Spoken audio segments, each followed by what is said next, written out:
Hello, everybody. It's Dawn Burke and my trusted sidekick, my husband, Bo Burke. And it's time for our Tuesday night. It is Tuesday, correct? Tuesday night, Burke Bedside chat. Here's also my friend, my kitty friend, Emma. And today we've got a question for you. It's going to be a short broadcast.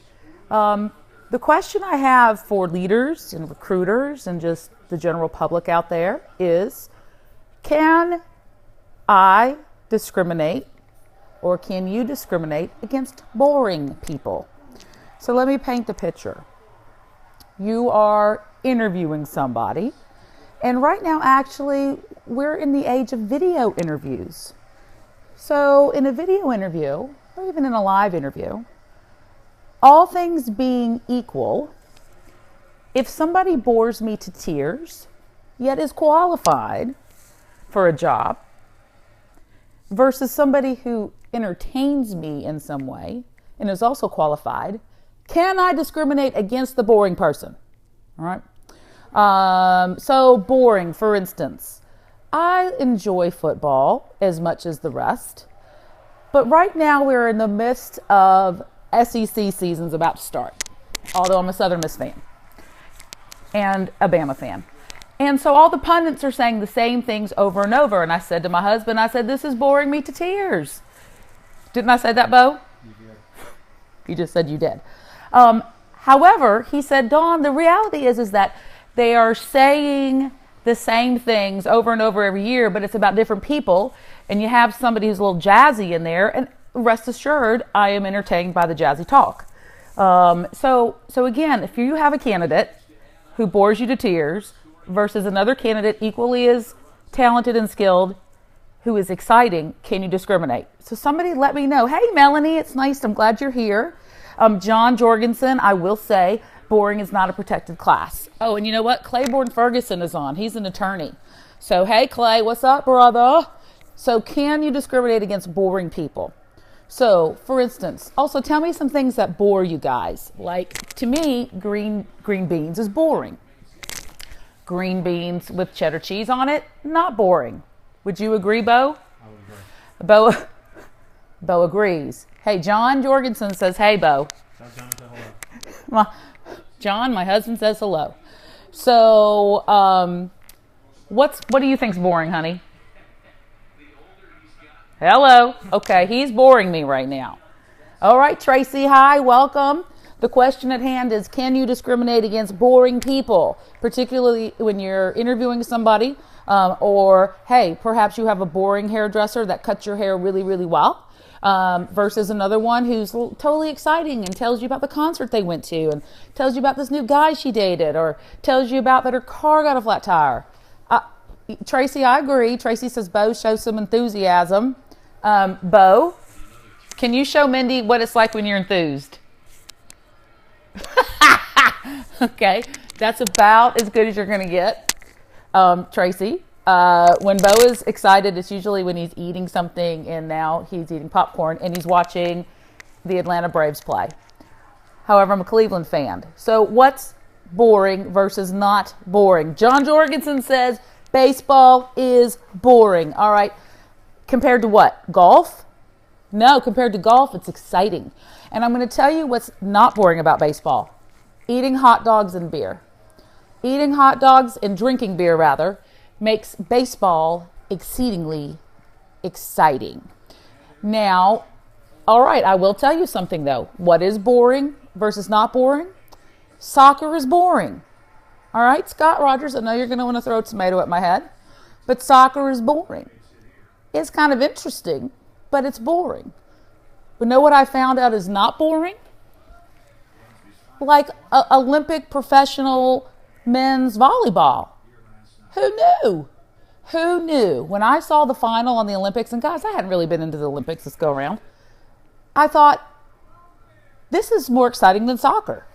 All right, so Blake McCameron says chicken strips. Are you saying they're boring? Or chicken strips shaped as dinosaurs? Or regular old chicken strips? Sometimes the dinosaur ones that my nieces eat are not boring. All right, so soccer is boring, but not win in the World Cup. It's not. Okay, fair enough, but what makes that exciting? All those little horns that they used to blow in South Africa? Not boring. Regular soccer boring? World Cup soccer, where they're blowing the horns? Not boring. Good at baseball games. Tracy, I don't think of boring people is discrimination. Tracy, I'd like you to tell me why. I agree, my friend. I agreed. Blake McCameron says fraud for sure. I gotcha. But the men's volleyball, they said it's the second most popular sport in Brazil. Number one is soccer. And I thought soccer is boring compared to volleyball.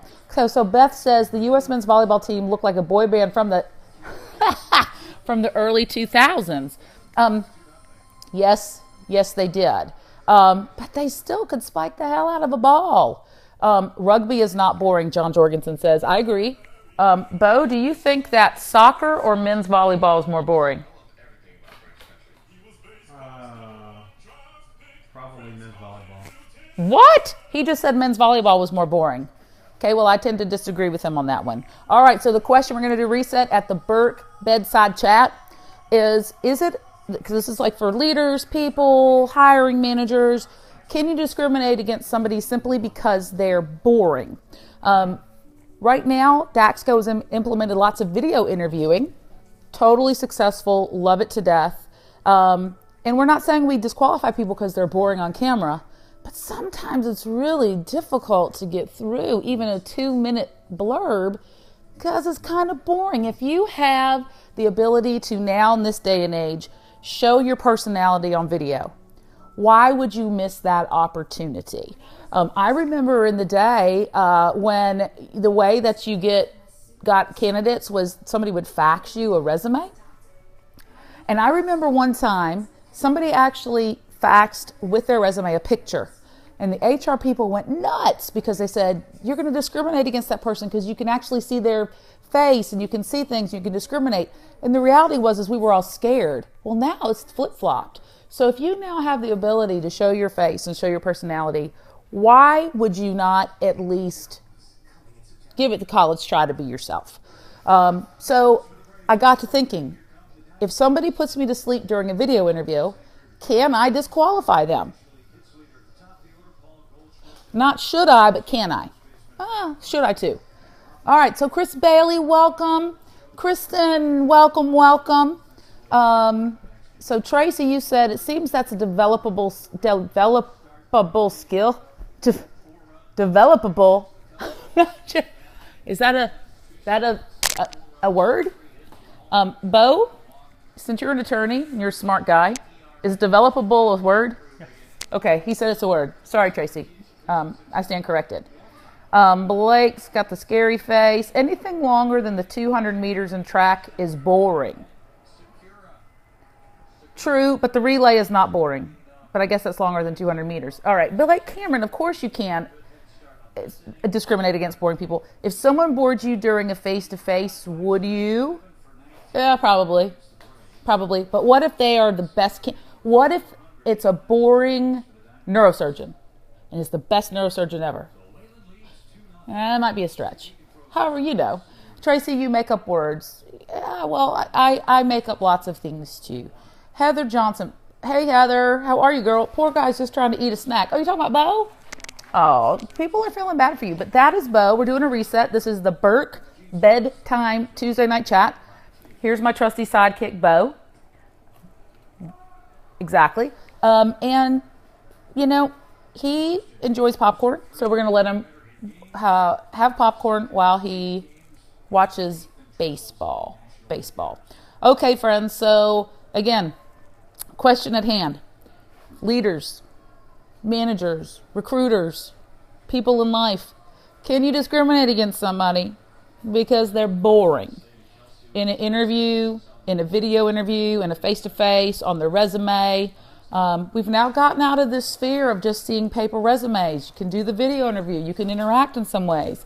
If somebody bores me where I can't even watch them to get through 2 minutes of a video interview, can I just out? You're out. Chris Bailey, if it's a boring job, suit fits. If it's a boring job, suit fits. Okay, you're gonna have to help me with that one, Chris. You've been in the Cayman Islands drinking that coconut rum for a long time. Help a sister out. All right, John Jorgensen. As long as that reason they boring, are you? You guys, are y'all? What y'all drinking? As long as that person they're boring, are you is not a protected class, you can discriminate. Okay, fair enough. I guess if every boring person I eliminate from the job is, a woman, that could be a problem. But of course the women would never be boring. Mindy Jordan, personally, I would rather have an enthusiastic person with adequate skill over a mushroom with excellent skills.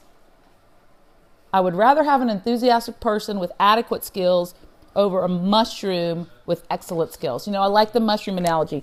By the way, in our front yard, I don't know what's going on, but me and Bo go outside and there'll be like a little village of like 12 mushrooms. And we decided that's where the Pokemon are hiding. And then we destroyed the Pokemon village. Yeah, I agree, Mindy. Blake. Bye, Felicia. Bye, Felicia Blake. Always good to see you. Okay, Crystal, how are you, sister? Crystal says, that's not discrimination. It's a judgment call. Who do you want to work with? Will they fit in? If boring doesn't fit in, then no. John tells you hi. Okay, Chris says, LOL, boring person for a boring job. Yeah, I guess that's actually not really bad advice. I mean, if the job doesn't entail like a lot of interaction, if the job doesn't entail having to really communicate with people, if the job means you just are like the office clerk guy and you sit in the basement with the stapler, okay, well, who's got that job anymore? So, Chris, I would say you were correct. But in this age of communication, interaction on a global scale, shouldn't everybody on some level be a customer service agent where they need to be a little more than boring? Maybe that's a rhetorical. So we got here. Bonus points if they sing Broadway tunes while working. Absolutely. Because, I'm not going to miss my shot. Hamilton right now is kind of taking over my world as far as musical theater is concerned. If you're all up in Hamilton, say yeah. Hey, Anna, how are you? All right, hey, Crystal. Great, Dawn. How are you doing, lady? Other than being bored and curious. By the way, that is an interesting combo. Agreed. Hey, Constance. Hey, sister. All right, so Mindy said, we just hired someone like that for a boring job. What, a boring person for a boring job? Or a boring and curious person? Yes, internal customers are still customers. Agreed. Mindy Jordan, the other candidate was so funny and enthusiastic, but we were worried she wouldn't work as hard or would get bored in her little office. Okay. But so you hired the mushroom person instead, Mindy? I'm a little confused. All right, so we're doing a reset. It's the Burke Bedside Chat. Bo, where are you going? It's the Burke Bedside Chat. Tonight we're talking to HR people and leaders and hiring managers and just people in general. Is it okay, all things being equal, for me to discriminate against somebody who is boring? What do I mean? Right now we're doing a lot of video interviewing and, of course, face-to-face interviewing. So a lot of times in video interviewing, you have folks that are just a little bit boring. And if it's hard for me to keep my attention watching a 90-second video question, can I say out? I'm not saying I've done that. We are just asking the rhetorical to the group. Tracy Bell, could this be an introvert-extrovert thing? It could. But I'd even say introverts need to find a way to communicate on some level and not be boring. So Mindy says you did hire them. You hired the mushroom. I hope the mushroom is not watching the Burke Bedside Chat. But you know what? You need to come back and let me know if the mushroom, it just kills it. The mushroom might be just a bomb, right? All right, let's see. She inputs that all day. Okay. Most accountants are boring. Correct, most are. In theory. The accountants I work with are crazy. John Jorgensen, Tracy and I'm an introvert, but I'm not boring. Agreed. Mindy, me too. So again, last call. You don't have to go home, but you can't stay here. But we're going to do the reset. Burke, bedside chat. Here's my trusty sidekick, Bo. And the question for all you thought leaders out there, is it okay if I discriminate against boring people in jobs, in life, the whole deal? Can I discriminate against boring people? It's kind of like, would you rather have grits or grits with cheese? Would you rather have a vanilla ice cream or Ben & Jerry's Chunky Monkey with dark chocolate chunks and banana flavor? Would you rather watch Antiques Roadshow or Snapped, the greatest show of all time, or Dateline, or Breaking Bad? Okay? So what you got? We just got a few more minutes before the bedside chat will be over. Introverts still need a skill set. Yes, yes. John, same here. Introvert in front of people all the time. So guys, I think what I've gotten here from this group is that it is okay to discriminate against boring people. Boring people still could have skills though, so you better ask some good questions to be sure you're not eliminating that perfect person even though they're boring. Hey, Michael. A lot of people here, I think they believe soccer is probably less boring than volleyball, though I disagree. And that if you're really not a boring person, not only do you eat grits, but you eat them with grits and garlic. All right, guys, saying bye for tonight, signing off. Say bye, Bo. Bye. And then there's Emma. Peace, guys. Bye.